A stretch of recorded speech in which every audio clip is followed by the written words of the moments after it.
Mieux accompagner les personnes dans leur parcours de soins est un enjeu majeur du système de santé et c'est tout le sens des parcours coordonnés renforcés. Ils sont issus de parcours expérimentés dans le cadre du dispositif Article 51 qui porte des expérimentations imaginées par le terrain. Ils apportent ainsi une réponse nouvelle à un besoin qui n'était pas satisfait jusque-là. Leur philosophie ? Remettre le bénéficiaire au centre des préoccupations dans une optique de prise en charge globale et coordonnée. Les parcours coordonnés renforcés, PCR, visent à mettre en place une offre graduée des soins à travers un renforcement de la coordination entre professionnels et un décloisonnement entre la médecine de ville, l'hôpital et le médico-social, apportant ainsi davantage de fluidité pour tous, patients et professionnels. Les parcours coordonnés renforcés s'adressent aux personnes pour lesquelles la prise en charge nécessite l'intervention coordonnée de plusieurs professionnels. Par exemple, les personnes souffrant de pathologies chroniques, en situation de handicap, d'obésité ou encore les enfants de l'aide sociale à l'enfance ayant besoin de suivi médical renforcé et d'accompagnement psychologique. Plus concrètement, après une hospitalisation, un patient insuffisant cardiaque retourne à son domicile mais a besoin de rééducation. Il est donc adressé par un professionnel à une structure dans laquelle il réalise un bilan qui conditionne son entrée dans le parcours. Sa prise en charge est ensuite pensée et organisée en fonction de ses besoins spécifiques.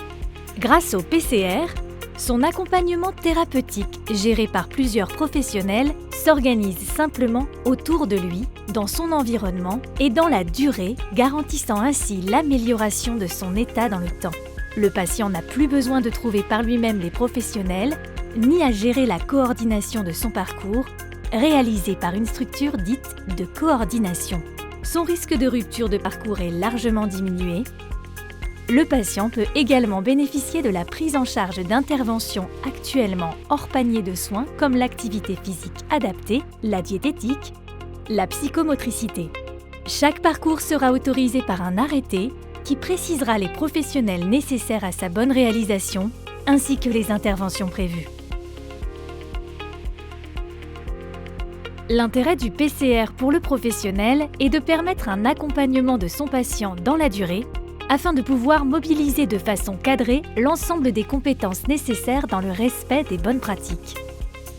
Pour participer à une prise en charge dans le cadre d'un parcours coordonné renforcé, les professionnels doivent se rapprocher d'une structure de coordination préalablement déclarée auprès de son ARS, qui sera responsable de l'organisation du parcours et de la coordination des professionnels intervenants.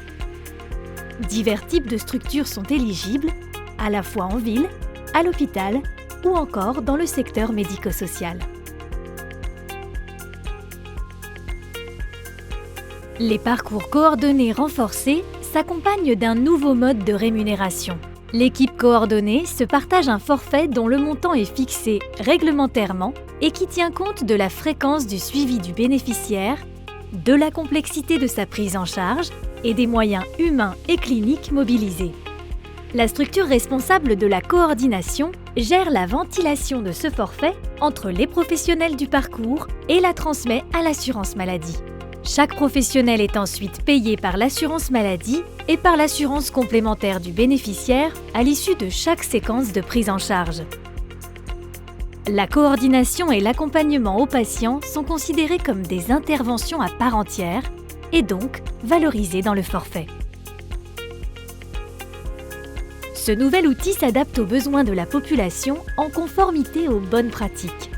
Il aura des effets à long terme grâce à l'accompagnement thérapeutique du patient dans son parcours. Le parcours coordonné renforcé, PCR, aura un réel impact en termes de santé publique.